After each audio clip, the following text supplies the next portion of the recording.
آپ کو پتا ہندو بندر کو مقدس جانتے، تو ایک گاؤں میں بندر بہت زیادہ تھے، وہ تنگ کرتے تھے، اور اس میں مسلمان بھی رہتے تھے، انڈیا کی بات۔ تو مسلمانوں نے نا ان سے جان چھڑانے کا طریقہ ڈھونڈا، انہیں آٹے میں زہر ملا کے روٹیاں پکا کے چھت پہ ڈال دیں۔ جب بندر آئے تو وہ سوچنے لگے، پہلے تو ٹوکروں سے نکالتے تھے، آج دسترخوان لگا ہوا ہے، خیر تو ہے۔ آپ حیران ہوں گے، کسی ایک بندر نے روٹی کو ہاتھ نہیں لگایا، سب واپس چلے گئے۔ تھوڑی دیر گزری تو 4 بوڑھے بوڑھے بندر، بہت بڑے بڑے پروفیسر علامے ان کے ساتھ، وہ آئے اور باقی سارے بندر بیٹھ گئے۔ انہوں نے روٹی کو توڑا اور سونگا، ان چاروں نے، پھر کوئی آنکھوں میں اشارے کی، یہ سارے بندر واپس چلے گئے۔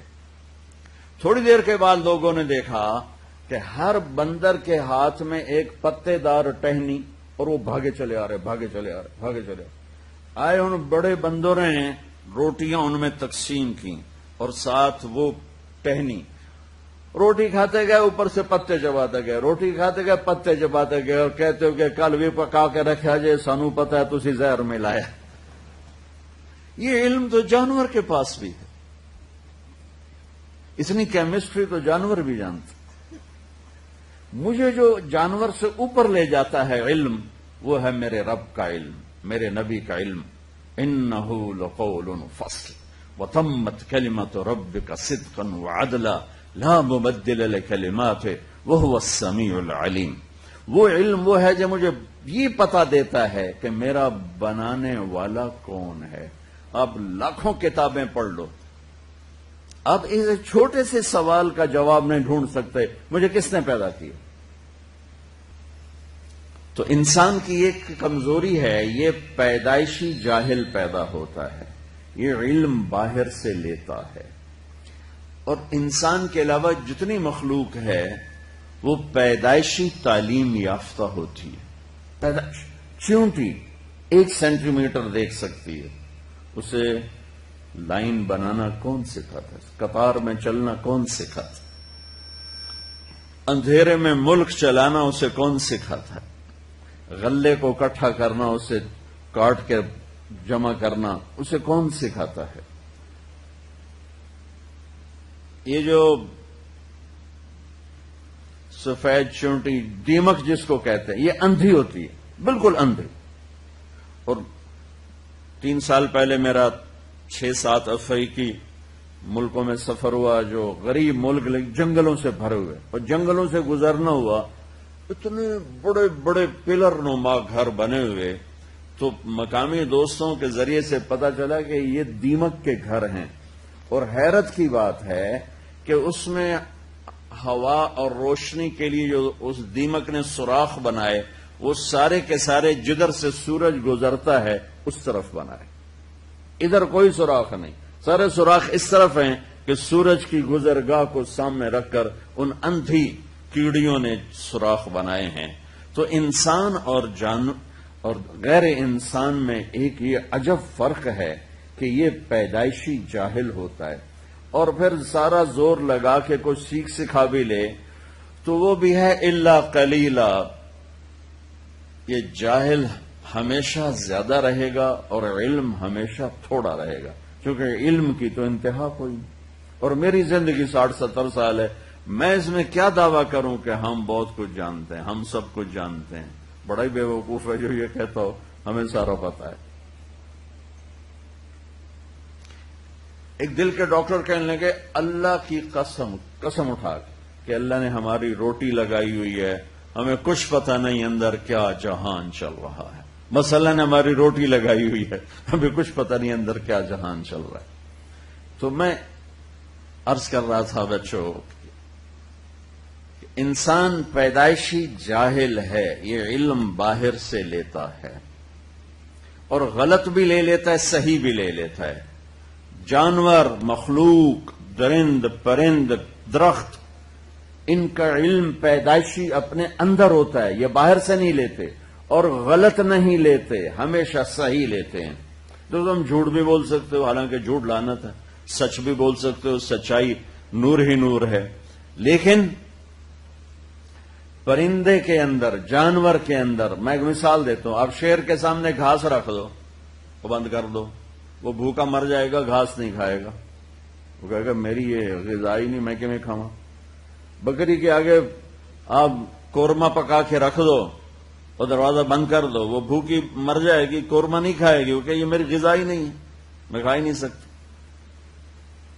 کہ اس کا علم ایسا طاقتور ہے، اس کے خلاف کبھی نہیں جاتا. سیب پر کوئی امرود کبھی دیکھا؟ امرود پر کبھی آم دیکھا؟ آم پر کبھی انگور دیکھا؟ انگور کی بیل پہ کبھی کریلا دیکھا؟ کتنا پاورفل علم ہے ان کا کہ انہیں دانے سے نکلتے ہی پتا ہے میں نے شکل کیسے بنانی ہے، میں نے پھل کیسے بنانا ہے، اس میں رنگت کیا آئے گی، اس میں ذائقہ کیا آئے گا، اس میں خوشبو کیا آئے گی. تو علم انسان باہر سے لیتا ہے، باقی مخلوق اندر سے لے کر آتی ہے. اب آپ کے لیے میں نے آیت پڑھی، یا میں نے اپنی ذات کے لیے بھی، کہ لا تعلمون شیئا، کچھ نہیں جانتے تھے. ساری مخلوق کے لیے آیت سناتا ہوں. ربنا الذی اعطا کل شیء خلقہ ثم ہدی، رب وہ ہے جو ہر چیز کو پیدا کر کے اسے اس کا زندگی کا علم دیتا ہے، اور ان کا علم صحیح ہوتا. اب میں نے آپ کو مثال دی نا، بکری کو قورمہ کھلا کے دکھا دو، شیر کو گھاس کھلا کے دکھا دو. شوگر والا چاہے ڈاکٹر ہو چاہے مولانا ہو، اس کے آگے مٹھائی رکھو، ویکھو کھاندا ہے کہ نہیں کھاندا. چاہے وہ بیگم صاحب ہو اور چاہے وہ میاں صاحب ہو، ذرا شوگر رکھو صحیح، آگے مٹھائی رکھو صحیح. یہ ہمارا شوگر ہی بیٹھا ہوا ہے، سب سے زیادہ میٹھا کھاتا ہے یہ. اور اپنے آپ کو تسلی کیا دیتے ہیں؟ ایک گولی ود کھا لواں گے، آج 3 کلومیٹر پیدل چل لواں گے، حلوہ نہیں چھڑنا. کہ انسان اپنے جاننے کے خلاف بھی کرتا ہے، جو جانتا ہے اس کے مطابق بھی کرتا ہے، جو صحیح جانتا ہے اس کے خلاف بھی کرتا ہے، جو غلط جانتا ہے اس کے مطابق بھی کرتا ہے. تو انسان میں اللہ نے یہ طاقت رکھی ہے کہ یہ اپنے صحیح علم کو سیکھ کر بھی اس کے خلاف. میں نے آپ کو ایک چھوٹی سی مثال دی تھی. دل کے ڈاکٹر سارا دن مریضوں کو کہتے ہیں سگریٹ نہ پیویا جی، رات کو آپ بیٹھے ہوئے کش لا رہے ہوں.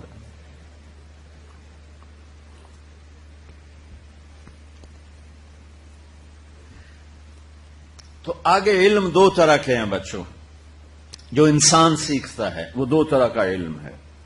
ایک علم وہ ہے جو میری ضرورت ہے، میرے اس چند دن زندگی کے لیے جن چیزوں کی مجھے ضرورت ہے ان کا سیکھنا بھی فرض ہے کہ ہم غیروں کے غلام نہ بنیں. ہم خود تراشتے ہیں منازل کے سنگ میل، ہم وہ نہیں ہیں جن کو زمانہ بنا گیا.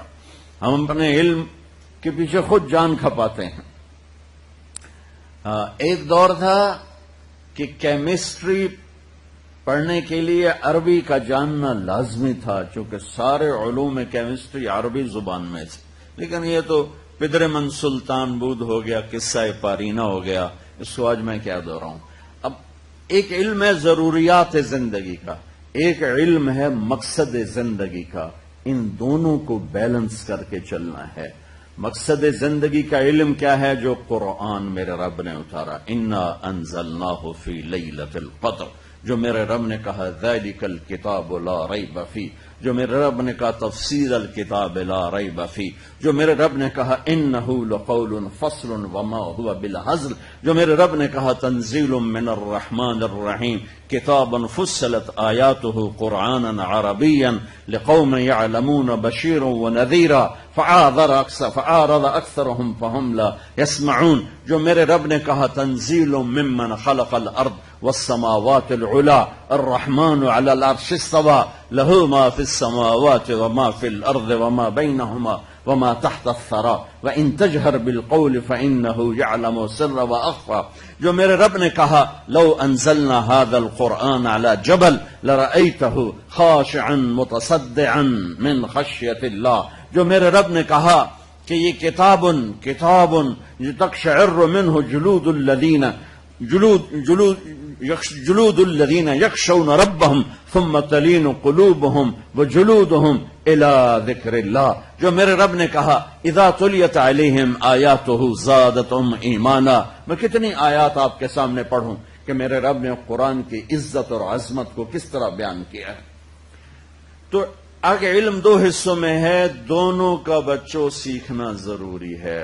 مقصد کا علم بھی آتا ہو اور ضروریات کا علم بھی آتا ہو. کسی ایک سے ہم بے نیاز نہیں ہو سکتے. ضروریات زندگی کے علم میں جانور انسان برابر ہیں. جانور کو اپنی غذا کا پتہ ہے، جانور کو اپنے پرہیز کا پتہ ہے، جانور کو اپنے دشمن کا پتہ ہے، جانور کو اپنے دوست کا پتہ ہے. اس علم میں ہم ان کے ساتھ شریک ہیں، برابر کے شریک ہیں. جو مقصد زندگی کا علم ہے وہ انسان کا امتیاز ہے کہ وہ اللہ کو پہچانے، وہ نبیوں کو پہچانے، وہ آخرت کو پہچانے، دنیا کا بے سوات ہونا پہچانے. تمہارے جیسے چند بچے کشتی کی سیر میں چڑھ گئے تو وہ ملا سے پوچھنے لگے چاچا تمہیں کیمسٹری آتی ہے؟ اس نے کہا پتر میں تو نہ ہی آج سنے ہیں. انہوں نے کہا تیری ادھی زندگی گئی. دوسرے نے کہا چاچا تجھے فزکس آتی ہے؟ کہ پتر میں تو آج ہی نہ سنے ہیں. کہ تیری ادھی زندگی گئی. تیسرے نے پوچھا چاچا تجھے سوشیالوجی آتی ہے؟ کہ بیٹا میں تو آج ہی نہ سنے ہیں. کہ تیری ادھی زندگی گئی. اتنے میں موج اٹھی تو ملا نے پوچھا پترو تیرنا بھی سیکھیا ہے؟ وہ آخر لگ گئے کوئی نہیں سیکھیا کہ پترو میری ادھی گئی تہاڈی ساری گئی. تو میرے عزیزو اگر آپ میرے نبی کا اتارا کا لایا ہوا علم نہیں سیکھو گے تو تمہاری ساری گئی. اس علم کا جاننا بھی ضروری ہے. اس علم کی تحقیق ریسرچ بھی ضروری ہے، لیکن یہ میں حیوانیت سے اوپر نہیں لے جاتا. ہم اور جانور اس میں برابر ہو جاتے ہیں.